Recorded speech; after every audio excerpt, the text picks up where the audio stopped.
Welcome back, everybody. When it comes to starting a business, and particularly in the early stages, or generally a lot of the time, one of the things that's a reality for everyone now is the vast information that there is out there, principally thanks to the internet. And there's a lot. Sadly, a lot of it is not particularly helpful or very expensive. And one of the things we're trying to do in this channel is trying to help you navigate your way through that sort of minefield and just mount of information. So in this video, one of the things what we want to cover is just sort of 6 guiding principles which we found ourselves has helped just in terms of when you're dealing with that amount of information, just as a path on the way through.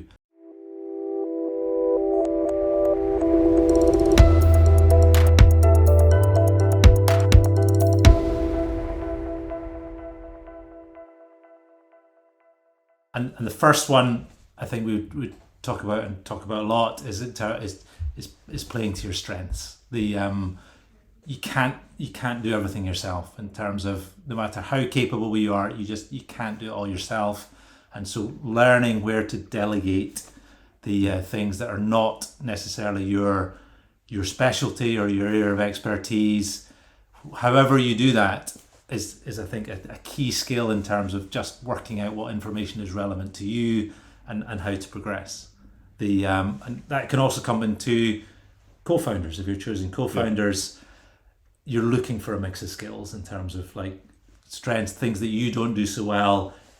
If your co-founder does them well, whether they're very good at sales, you're much better at product and things like that. That makes a massive difference when it comes to these. I mean, I think that diversity applies in everything, doesn't it? That a team that has diverse set of skills is going to be better than a team where everyone is only skilled in one thing. And so, if a group of accountants are setting up a business, who's going to do the marketing?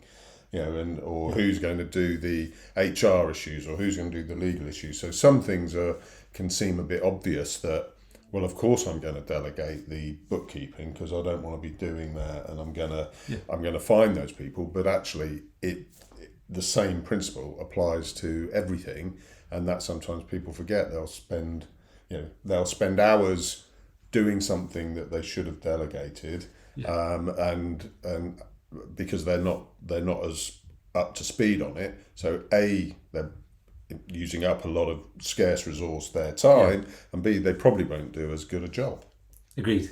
And I mean, energy is a key part of that, as you say. In terms, it's often not about capability. It is just you get a certain amount of energy. You think about it like a bank account of if you're spending hours doing something that you just is not part of your strengths, the energy levels can just. So when it comes to your strengths and doing areas of you've depleted so much energy, it then affects even the stuff that you do well. Yeah, we talked about energy and things. I think that is important. I've worked with people who 1 minute they're trying to grapple with the financial records, and then the next minute they want to do something creative, and it's only a small number of people who have the ability to multitask, especially when it is things that are, I'd say, things that might be real attention to detail, and now, I'm going to suddenly put my creative hat on and be creative. It takes time to do those things, and I think the other reason people do it is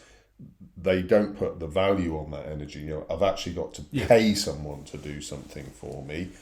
Actually, I'm saving money by doing it myself, but in the long run, you may well not be. But even as in some guys don't have a lot of money to start with, of just being aware of, look, that is, once I get a bit of money, that's the first thing that I'm going to farm out, just because it's just taking too much of my time and energy to do it. And just even if you don't have the money to delegate it just now, it's being aware that it is the first thing on your list is a massive step forward in terms of knowing of as soon as you do have the capability of money, you can hand it out. The number 2 thing I think we would say is do not stop talking to customers, particularly, and to employees. Yes, there are great products and services, but people make businesses, I think, from that perspective. And when it comes to customers, I think I always say of people buy from people. And when it comes to employees of people join people and the people leave people, for all in terms of they leave companies of we've all left jobs and things like that, of you leave your boss, you don't necessarily leave the company from that perspective. Absolutely.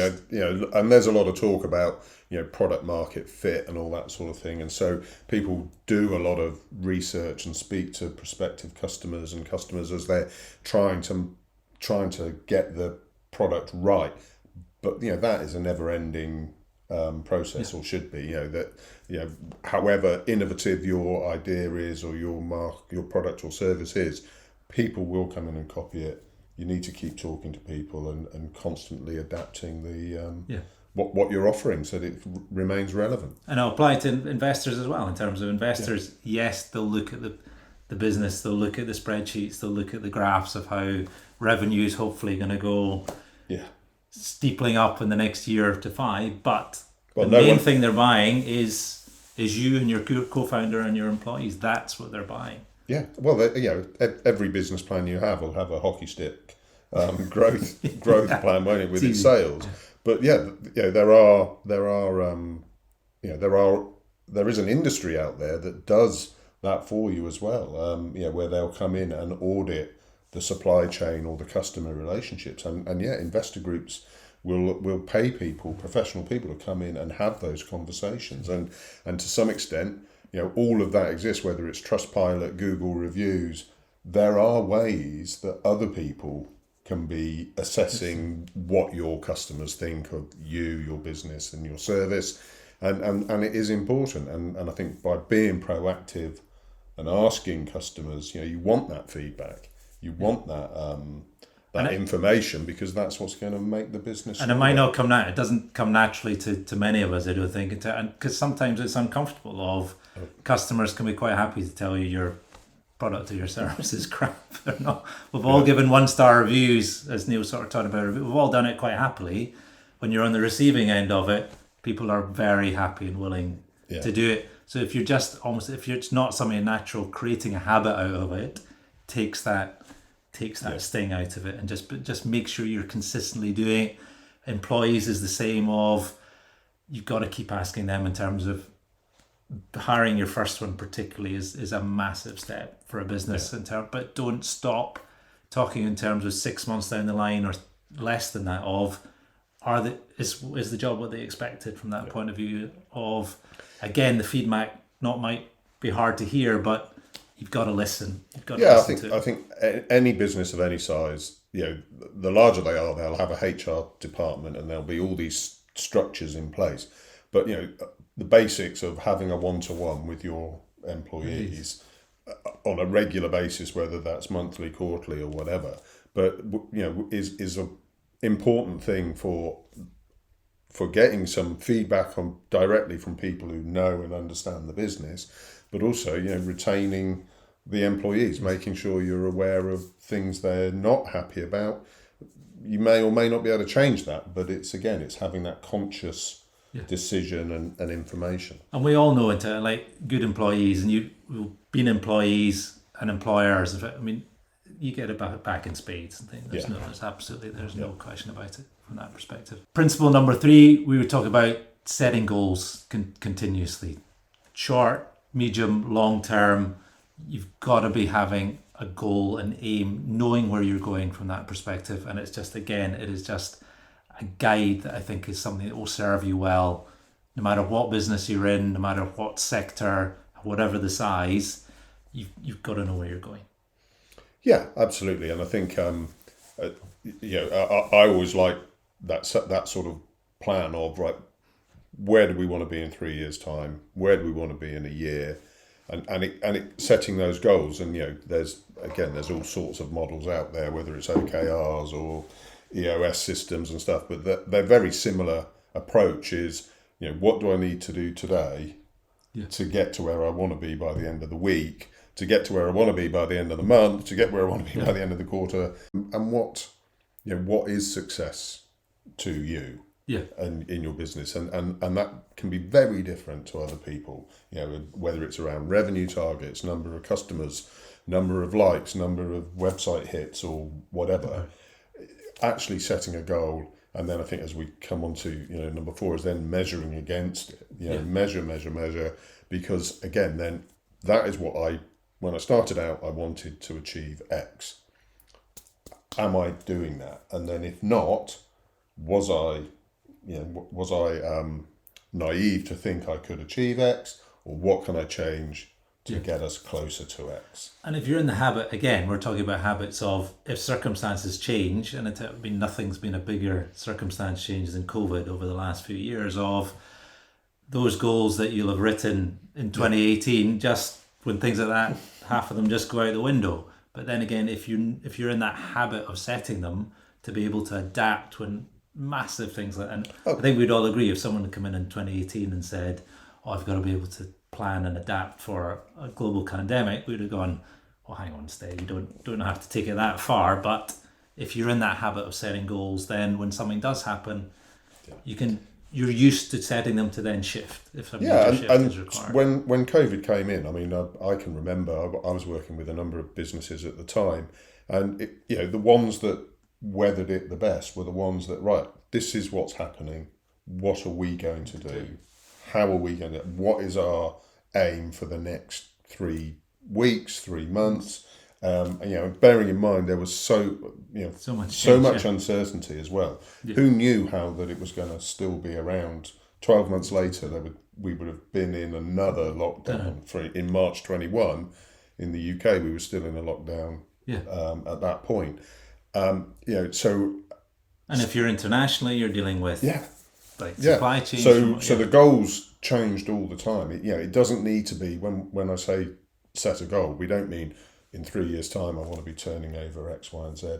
I think it can be, what do you want to achieve this week, this month, this quarter, and when the pandemic first hit, I know a lot of people, the goal was to just hang on to as much cash as possible. And that was it. Do everything you can to have nothing going out of your bank account. And that was just right. And I think, at the time, you think, well, hang on, what about suppliers? And you're just buying yourself some time to make so that I always like the football analogy, the midfielder, you sort of like put your foot on the ball and stop and have a look round. What are we going to do? It's an element of that. Yeah. And it's just one of the things that also helps us is when on the bad days of you might be ploughing through something that's not, why on earth am I doing this? There's a bit of, that leads on to that, which then leads on to that, which then leads on to achieving our, whether it's a short term or medium term or a long term goal, why in a specific day, if it's not, not every day is like a joy in terms of doing everything of, this is a grind, but I know I'm doing it to hit this goal later on. And as you said, linking through to our sort of guiding principle 4 of measuring what you're doing, but measuring with purpose. And I think one of the sort of quotes that we've come across is somebody that said to me, and just is, what gets measured gets done. And that's if you're measuring it, then you're able to attach it to a goal. But just weighing the pig doesn't make it fatter. You've got to make sure you're measuring stuff that applies to stuff that matters. To the business. And our 5th point of iterate is the same thing. Is I've set a goal, I've measured how I'm doing or not against that goal, and whatever, I've smashed it or I'm way behind or whatever, I need to iterate. I need to think about how am I going to change what I'm doing? How am I going to change, the process with the customers or with the supply chain or whatever, so that I can, set new goals and continue to flourish in the business. Because even when things are going great, as in trying to avoid complacency, and because you can guarantee the circumstances the business is operating in today will not be the same in 12 months' time, no matter what you're doing from that perspective. And then touching on sort of principle 6 would be looking at whether it's peer, mentor, just accountability groups, from that perspective of just outside checks or influence on your business. And this can take a variety of forms, but it can be a lonely, particularly when you're starting, it can be a lonely sort of journey to be on, and just having something external that you can touch in. And it could be, as simple as a podcast to start. Obviously, it doesn't help with the loneliness, but just as an outside views coming in, and then more formal to sort of peer or mastermind groups, which they're called, as in these are things that can really just help, just give you to sort of keep you on track from that point of view, but just learn stuff as well as you go along. Yeah, and again, the evidence that it's works well is the amount of organisations that offer that sort of support. Some are commercial organisations and some are not. But the accelerators that exist out there, I think all of the banks have an accelerator scheme, and that's where they invite groups or startups, early stage businesses to work together, share offices, share information, and become that sort of peer network. Vital. And there may well be people in your industry that you think, it'd be great if I could just pick that person's brains or whatever. And likewise, it might be somebody from a completely different industry who would have a completely different perspective on what you're trying to do. It's that diversity, I think, for me, that can make a real difference. And you got to choose because some people are, I want someone with my specific sector expertise. I think we would both argue of getting different opinions from a different sector, a different type of business, a different size of business, and things like that can be much more valuable and almost safer for you. But you might not feel comfortable in what you think is maybe competitors in the room from that perspective. There is value to that, but you might feel more comfortable in they've got no connection to me or my business, and you'll share more. And when you share more, you definitely get more back. I think there can be occasions if you're there, an industry expert or someone who's been there and done it, is you can feel you're being judged. He or she is going to be, well, you shouldn't be doing it like that. You should be doing it like this, as opposed to what you want is opinions, and you'll take those opinions on board and you'll come up with your own plan. It's not to say, Joe Bloggs has done this before and grew the business, I'm just going to copy exactly what he or she did. You're wanting people to give you input to help you overcome the challenges that are unique to what you're facing at the moment. And it can be stuff you don't know. It can be stuff that's coming up for the first time. Just a simple, we're talking about that seismic step, sometimes taking on your first employee.